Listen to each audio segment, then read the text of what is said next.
Baada ya kufanikiwa kusalia katika ligi kuu soka Tanzania bara kwa msimu ujao, Mbeya City imeanza rasmi maandalizi ya kuunda kikosi imara kitakachoweza kufanya vizuri zaidi katika msimu mpya.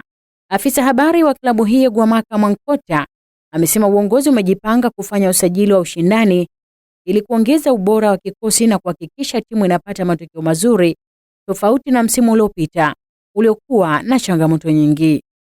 Mwankota amesema mchakato wa usajili tayari umeanza, huku uongozi ukiendelea kuwatafuta wachezaji wenye uwezo wa kuongeza ushindani na kuifanya Mbeya City kuwa miongoni mwa timu zitakazoshindana kwa mafanikio katika ligi. Kwa hiyo niwaambie tu tutakwenda kufanya sajili maridadi kabisa ambazo zitakwenda kutupa matokeo chanya kwenye msimu huu. Nawaambia tu kwanza tuendelee kuwa na mshikamano. Kama unavyojua, unapozungumzia timu unakuwa na vipande takriban 4.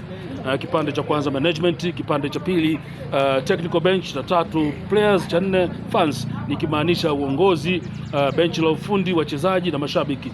Tukiungana kwa pamoja tutafikia malengo. Nawaambia tuungane kwa pamoja ili tuweze kupambana na kuhakikisha kwamba timu yetu hairejei katika changamoto ambayo tuliipitia. Mwalimu amehitaji maeneo yote matatu kupata nyongeza ya aggressive players ambao watakwenda kuifanya timu yetu ichechemke vizuri na kuleta ushindani mkubwa katika ligi kuu ya soka Tanzania bara 26-27. Na tayari tumeanza kutangaza sajili. Tumeitangaza sajili moja ya Ismail Aziz Kada, lakini pia tumepeana mkono wa kwaheri na mlinda mlango wetu aliyekuwa mlinda mlango wetu Beno David Kakolanya kwa makubaliano ya pande zote mbili.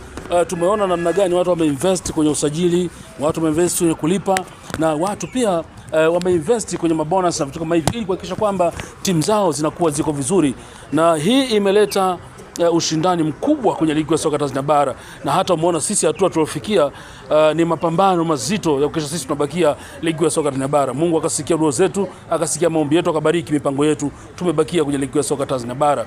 Tayari ratiba imeshatoka ya ligi ya soka Tanzania bara. Natarajia kuanza mchezo wetu wa kwanza dhidi ya Geita Gold Mine kwenye dimba la kumbukumbu ya hayati Edward Moringe Sokoine.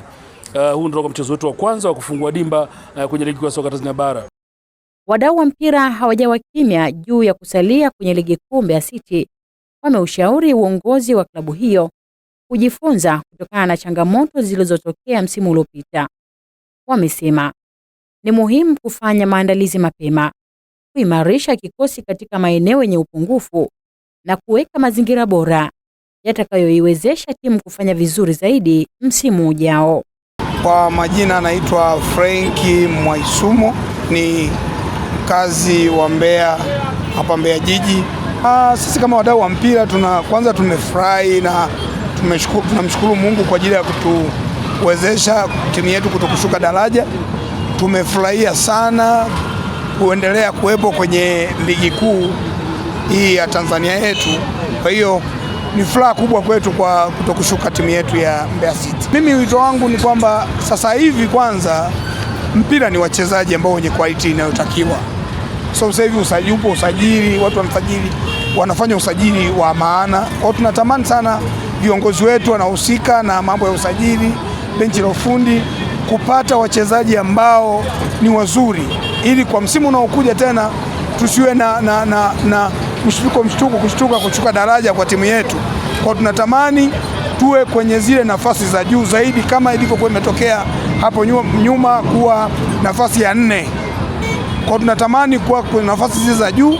Kwa kubwa zaidi ni kuwa na wachezaji quality ambao wanatakiwa kwenye ligi, kwa sababu ligi sasa hivi imechangamka kiuhalisia. Tunaona wenzetu wanafanya usajili mzuri wa wachezaji wazuri. Kwa na sisi tunatamani viongozi wetu wale wanaohusika na mambo ya usajili kupata fedha ambazo zinaweza zikatusaidia kupata wachezaji ambao ni wazuri. Kwa majina naitwa Alfa Mkondia. Unapokuwa unamsajili mchezaji, maana yake utakuwa umempima na umemthibitisha kwamba huyu anaweza kukusaidia. Lakini unaona timu imeanza vizuri, lakini katikati inakuja kuharibu. Sasa katika kiufundi sasa tunashindwa kuelewa kwamba ndani ya klabu au kwenye bodi ya timu kuna kitu gani ambacho kinakuwa kinafeli, kwa sababu wachezaji wale ambao walikuwa na uwezo wa kuifikisha timu hata kufikia nafasi ya 3, nafasi ya 2, ndio wao unakuta wamekwama mpaka wananusurika kushuka daraja. Kwa hiyo inasemekana sasa tunasema kwamba uongozi hauko vizuri kwa tafsiri yake, kwa maana ya kwamba unapokuwa unaongoza kitu, maana yake inatakiwa uwajenge watu kisaikolojia kwa namna moja ama nyingine, kufuatana na utaratibu. Mpira ni namna ya kuwaelekeza watu, kuwajenga kisaikolojia, watu wakae wacheze kwa kujituma.